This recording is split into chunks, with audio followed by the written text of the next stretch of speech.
I want to change the world 風を駆け抜けて何も恐れずに手を伸ばせば輝けるはずさ It's my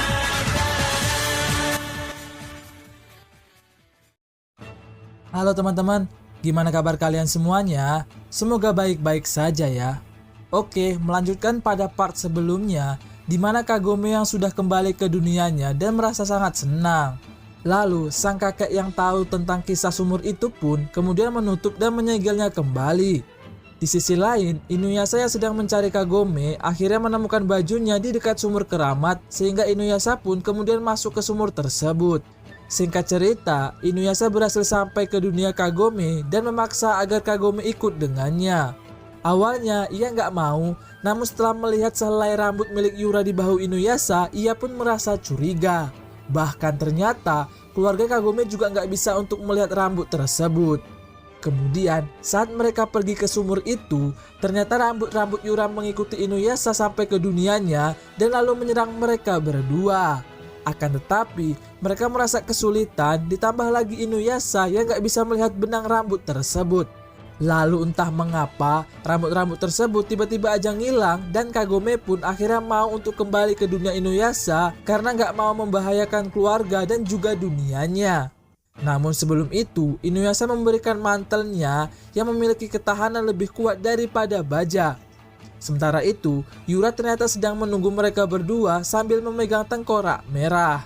Kembali lagi ke Inuyasha dan Kagome yang sedang mencari Yura dengan cara mengikuti alur dari benang rambut miliknya. Namun di tengah jalan, mereka malah bertemu dengan prajurit desa yang modar dengan kondisi kepala yang buntung akibat rambut dari si Yura. Lalu mereka pun melanjutkan perjalanan sambil membawa busur panah milik salah satu prajurit di sana. Tak lama kemudian, mereka pun tiba-tiba diserang oleh rambut-rambut Yura, di mana Inuyasha harus tertangkap karena memang ia nggak bisa melihat rambut tersebut. Lalu Yura pun datang dan mau mengambil rambut milik Inuyasha. Rupanya Yura ini adalah tipe siluman yang suka mengambil rambut dari para korbannya untuk ia jadikan sebagai senjata. Kemudian Kagome pun berusaha untuk membantu, namun karena masih noob, ia pun malah menembakkan anak panah tersebut ke arah Inuyasha. Lalu anak panah itu malah mengenai kumpulan rambut milik Yura sehingga membuatnya marah dan menyerang Kagome dengan jurus apinya. Beruntung berkat mantel milik Inuyasha, Kagome pun berhasil selamat. Sementara itu Yura yang gak menyadarinya masih berusaha menyerang Inuyasha sehingga Inuyasha menggunakan darahnya sebagai jurus dan berhasil memotong pergelangan tangan milik Yura. Walaupun begitu, Yura nggak merasa sakit sedikit pun, bahkan tangannya yang putus itu pun mampu menunjak Inuyasha sampai ia ripuh. Setelah tangannya kembali menyatu, Inuyasha mencoba berbalik menyerang dengan Chidorinya, namun Yura masih merasa B aja sehingga membuat Inuyasha kebingungan. Kemudian perhatian Yura pun teralihkan ketika melihat Kagome yang akan mengambil tengkorak merahnya sehingga ia pun menyerangnya. Beruntung Inuyasha pun berhasil untuk membantunya. Akan tetapi setelah itu, ia kembali kena tuja sehingga dengan cepat Kagome pun menghancurkan tengkorak merah yang ternyata itu adalah titik lemah dari si Yura. Benar saja, setelah tengkorak itu hancur, Yura pun melebur dan ia akhirnya modar. Adegan berpindah ke seorang laki-laki bernama Shisomaru dan anak buahnya bernama Jaken yang akan membongkar sebuah makam, namun entah itu makam siapa. Akan tetapi, makam tersebut ternyata dijaga oleh beberapa wanjing sehingga Shisomaru harus melawan mereka semua. Rupanya Shisomaru sedang mencari sebuah pedang, namun karena itu bukan makam yang dicari, mereka pun kemudian pergi. Sementara itu terlihat beberapa wanjing yang masih selamat dan sedang membawa sebuah makhluk kecil yang ingin memberitahukan hal itu kepada Inuyasha. Beberapa hari kemudian terlihat Kagome yang baru kembali dari dunianya sambil membawa sepeda. Ia pun mencoba mendatangi Inuyasha untuk mengobati lukanya akibat pertarungan sebelumnya. Akan tetapi karena Inuyasha nggak mau, Kagome pun memaksa untuk membuka bajunya, yang mana adegan itu malah dilihat oleh Kaide dan juga bocil-bocil yang ada di sana. Sesat Kagome ini. Dan ternyata Inuyasha memiliki kemampuan untuk mengobati dirinya sendiri. Lalu muncul makhluk kecil tadi bernama kakek Myoga yang memberitahu kalau ada seseorang yang ingin membongkar makam yang ternyata itu adalah makam dari ayahnya Inuyasha. Beruntung makam tersebut hanyalah replika dan ia pun juga nggak tahu di mana makamnya yang asli. Selain itu, ayah Inuyasha dikenal juga sebagai siluman Wanjing yang sangat hebat. Namun saat Kagome menyinggung tentang ibunya, entah mengapa Inuyasha merasa sangat marah sambil mengatakan kalau ibunya itu sudah modar. Melihat reaksi Inuyasha, Kagome pun merasa bersalah dan mencoba untuk meminta maaf. Akan tetapi, tiba-tiba muncul kereta kencana di atas langit yang membawa ibu dari Inuyasha dan entah mengapa ia kok bisa hidup kembali. Rupanya, ibu Inuyasha adalah seorang manusia biasa yang mana hal tersebut membuat Inuyasha nggak bisa menjadi siluman sempurna dan maka dari itulah ia dulu mengincar batu Shikonotama. Kemudian muncul genderuwo yang sangat besar menangkap ibunya Inuyasha berbarengan dengan munculnya Shishomaru dan juga Jaken.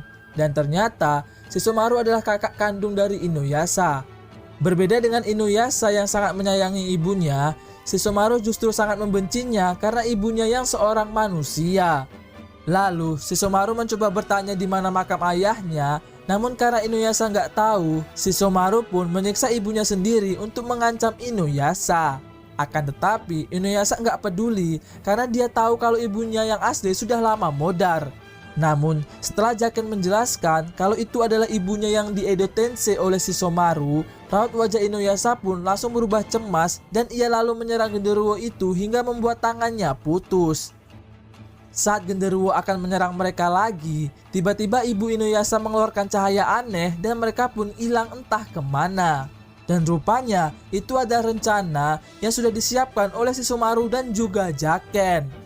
Setelah itu, terlihat Inuyasha yang baru sadar di suatu tempat yang entah ada di mana dan ia pun kemudian pergi bersama ibunya. Tak selang berapa lama, Kagome pun akhirnya juga sadar, namun entah mengapa ia nggak bisa bergerak dan berbicara. Alhasil, ia pun nggak bisa memberitahu Inuyasha saat ia melihat bayangan dari ibunya yang nggak memiliki wajah. Sementara itu, para penduduk desa yang khawatir pun mulai mencari mereka berdua, namun mereka hanya menemukan sepeda dari Kagome saja. Kembali lagi ke Inuyasha yang dibuat mengingat masa kecilnya saat bersama ibunya yang selalu memeluknya. Namun kenyataannya, Inuyasha sedang dihisap oleh sosok yang mirip ibunya itu, yang ternyata ia adalah siluman bernama Mauna. Sementara itu, Kagome ternyata sedang dirantai oleh anak buah Jaken dan itulah yang membuatnya nggak bisa bergerak.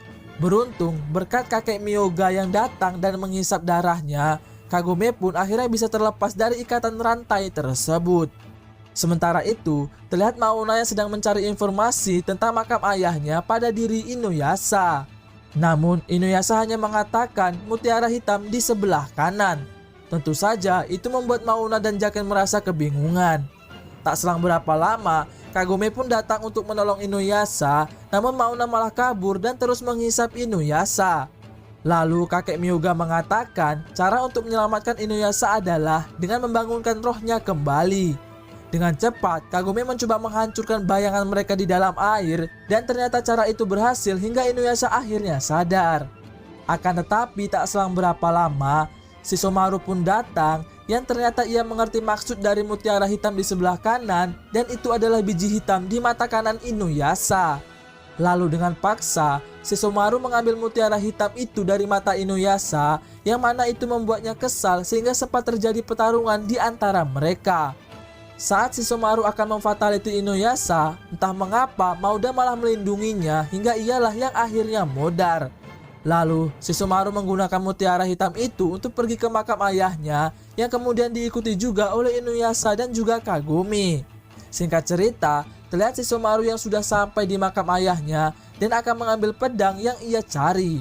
Rupanya, pedang itu dikenal sebagai pedang Tesseiga yang mampu membunuh 100 siluman hanya dengan satu tebasan saja.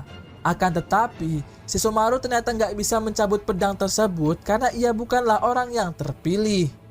Tak selang berapa lama, Inuyasha pun datang dan menyerang Shishomaru. Namun setelah melihat pedang tersebut, kakek Myoga meminta Inuyasha untuk mencabutnya karena merasa kalau ialah orang yang tepat. Akan tetapi, karena Inuyasha nggak tertarik, ia pun menolak dan memilih untuk kembali melawan Shishomaru. Beruntung, berkat ceramah non-jutsu dari Kagome, Inuyasha pun akhirnya mau untuk mencabut pedang tersebut. Lalu dengan optimis, Inuyasha mencoba sekuat tenaga, namun ternyata Inuyasha pun juga nggak mampu untuk mencabutnya. Dirasa membuang waktu, Shisomaru kembali menyerang Inuyasha habis-habisan hingga akan memfatalitinya lagi. Melihat itu, Kagome kemudian berusaha untuk membantu dan tanpa sengaja ternyata malah ialah yang mampu untuk mencabut pedang tersebut. Bahkan hal itu membuat semua orang di sana nggak percaya, tak terkecuali Kagome itu sendiri.